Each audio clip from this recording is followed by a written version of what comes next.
Assalamualaikum warahmatullahi wabarakatuh. Kami dari kelompok 8 akan mempresentasikan hasil kerja dari kelompok kami yang berjudul Integrasi dan Konflik dalam Organisasi. Dengan anggota kelompok yang pertama, Sofiah Nur Afifah dengan NPM 719212771, dan yang kedua Ahmad Risaldi dengan NPM 719212835, dan yang ketiga Ahmad Fakih Abdillah dengan NPM 719212823, dan yang keempat Muhammad Yusuf Rahman dengan NPM 71921123939. Kami dari kelas Manajemen Sumber Daya Manusia 2019C, Program Studi Manajemen, Fakultas Ekonomi dan Bisnis, Universitas Wiraraja.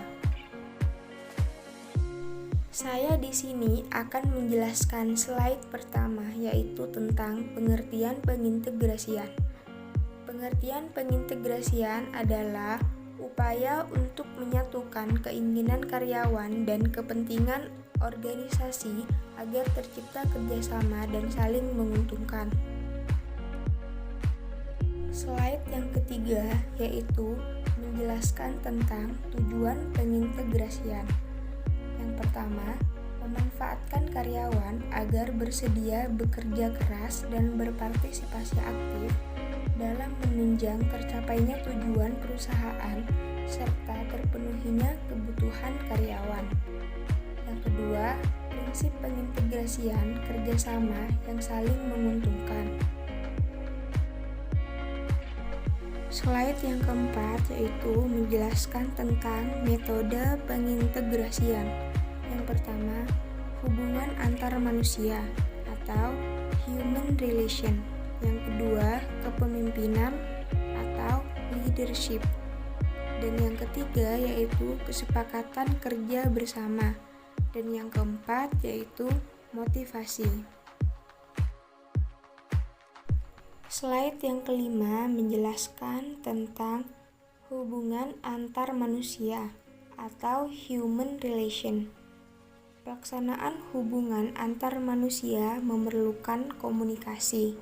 Bentuk komunikasinya yaitu yang pertama, komunikasi vertikal ke bawah, yaitu perintah, instruksi, kebijaksanaan baru, pengarahan, pedoman kerja, nasihat, dan teguran. Yang kedua, komunikasi vertikal ke atas, yaitu sebuah laporan dan saran. Dan yang ketiga, komunikasi horizontal, yaitu informasi, nasihat, dan saran. Dan yang keempat, komunikasi diagonal, yaitu informasi dan pelaporan. Proses komunikasi yang pertama, adanya dua pihak yang terlibat. Yang kedua, adanya pesan. Yang ketiga, pemilihan metode komunikasi. Yang keempat, pemahaman metode penyampaian. Yang kelima, penerimaan oleh objek. Dan yang keenam, umpan balik dari objek ke subjek. Saya akan menjelaskan tentang kepemimpinan. Kepemimpinan adalah cara seseorang untuk memengaruhi perilaku bawahan agar tahu bekerja sama dan bekerja produktif untuk mencapai tujuan organisasi. Seorang pemimpin dapat menjalankan tugasnya dengan baik jika 1. Memberikan kepuasan terhadap kebutuhan langsung para karyawannya. 2. Menyusun jalur pencapaian tujuan yang jelas.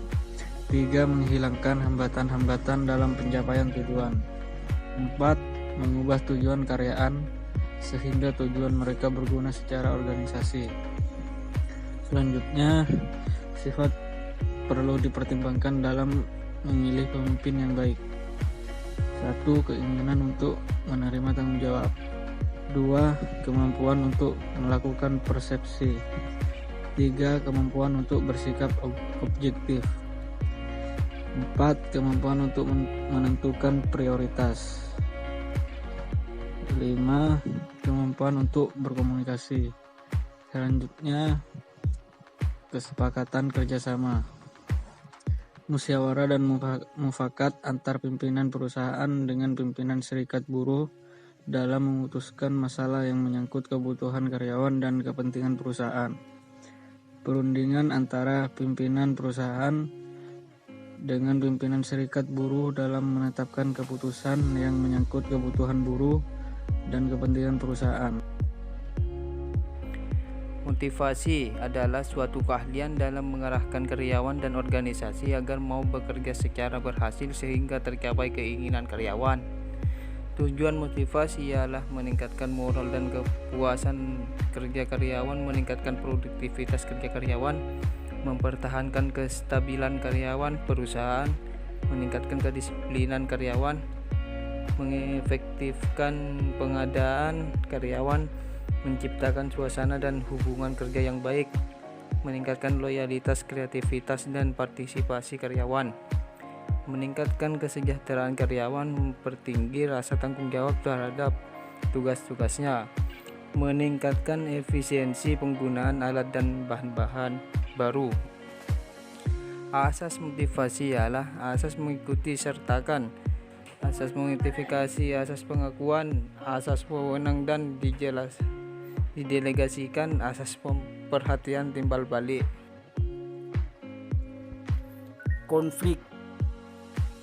Ketidaksetujuan antara dua orang atau lebih anggota organisasi atau kelompok dalam organisasi yang timbul karena mereka harus menggunakan sumber daya yang langka secara bersama-sama dan atau karena mempunyai status, tujuan, nilai, dan persepsi berbeda. Perbedaan konflik dan persaingan. Konflik A. Merupakan persaingan yang kurang sehat berdasarkan ambisi dan sikap emosional dalam memperoleh kemenangan. B. Menimbulkan ketegangan, konfrontasi, perkelahian, dan frustasi bila tidak diselesaikan. Persaingan, kegiatan yang berdasarkan sikap rasional dan emosional dalam mencapai prestasi kerja yang baik.